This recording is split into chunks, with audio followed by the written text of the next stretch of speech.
Patrick जेन एक ऐसा character जो बिना किसी सुपर पावर के सिर्फ और सिर्फ ऑब्जर्वेशन, साइकोलॉजी और ह्यूमन बिहेवियर की वजह से लोगों के सीक्रेट जान लेता था। बट मेन क्वेश्चन यहाँ पर ये आता है कि क्या कोई पैट्रिक जेन जैसा रियल लाइफ में बन सकता है। शॉर्ट में बताऊं तो हाँ, मगर माइंड रीडिंग से नहीं, साइंस, प्रैक्टिस एंड ऑब्जर्वेशन से। चलिए जानते हैं हम आज की इस वीडियो में। पहला पॉइंट आता है हमारा ऑब्जर्वेशन।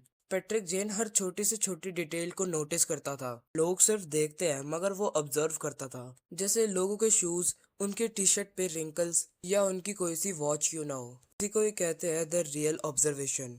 ये छोटी से छोटी डिटेल्स उनकी लाइफस्टाइल को बहुत अच्छी तरह से समझाती है। एग्जाम्पल के लिए हम समझते हैं कि एक इंसान के जूते बहुत ज्यादा मिट्टी से भरे हुए हैं। देखने पर वो मिट्टी बहुत ज्यादा फ्रेश लग रही है, तो कंक्लूजन ये आ सकती है कि वो किसी कंस्ट्रक्शन साइट से आया है। अब चलते हैं हम नेक्स्ट पॉइंट के बारे में, जो कि है बॉडी लैंग्वेज को पढ़ना। बॉडी लैंग्वेज अपोजिट इंसान के बारे में बहुत कुछ बताती है। क्रॉस्ड आर्म, आई कांटेक्ट को अवॉइड करना या फिर बार बार फेस को टच करना, ये स्मॉल डिटेल्स डिस्कम्फर्ट को शो करती है। ये बात याद रखना कि एक सिग्नल से एक कंक्लूजन को मत निकालना, मगर जब मल्टीपल सिग्नल्स मिल जाए तब उस कंक्लूजन को निकालना। एग्जाम्पल के लिए एक बंदा जो कि कह रहा है कि मैं बहुत ज्यादा कॉन्फिडेंट हूँ, मगर उसकी वॉइस शेक कर रही है और वो आई कांटेक्ट को अवॉइड कर रहा है, तो मतलब वो बहुत ज्यादा नर्वस है। अब चलते हैं हम अपने थर्ड पॉइंट के बारे में, जो कि है साइकोलॉजी और ह्यूमन बिहेवियर को समझो। मेंटलिस्ट लोगों के दिमाग नहीं पढ़ते, बल्कि वो पैटर्न्स को पढ़ते हैं। हम सबकी हैबिट्स और बिहेवियर रिपीट होती रहती है।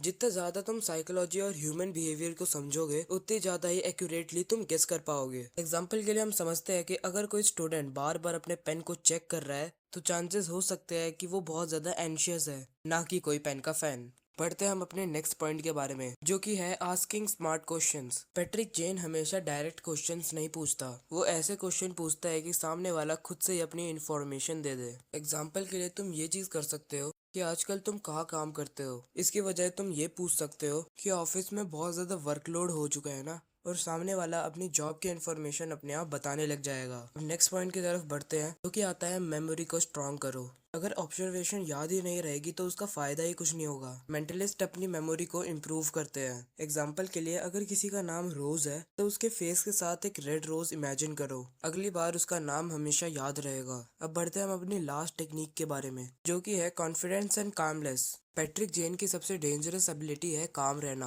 जब सब पैनिक करते हैं तो वो रिलैक्स रहता है। कॉन्फिडेंस का मतलब लाउड रहना नहीं, बल्कि प्रेशर में भी क्लियर सोच पाना होता है। एग्जाम्पल के लिए अगर कोई डिस्कशन में एक दूसरे के ऊपर लोग चिल्ला रहे हैं, मगर तुम कामली फैक्ट्स को एनालाइज कर रहे हो, तो नेचुरली लोग तुम्हारी बात को ज्यादा सीरियसली लेंगे। पैट्रिक जेन जैसा बनना कोई मैजिक नहीं, बल्कि ऑब्जर्वेशन, साइकोलॉजी और ह्यूमन बिहेवियर के ऊपर डिपेंड रहता है। बट आज के लिए बस इतना ही। एंड लास्टली मैं यही कहूंगा कि सब्सक्राइब कर लेना, कहीं मैं खो ना जाऊं, या तो शायद हमारी आखिरी मुलाकात थी।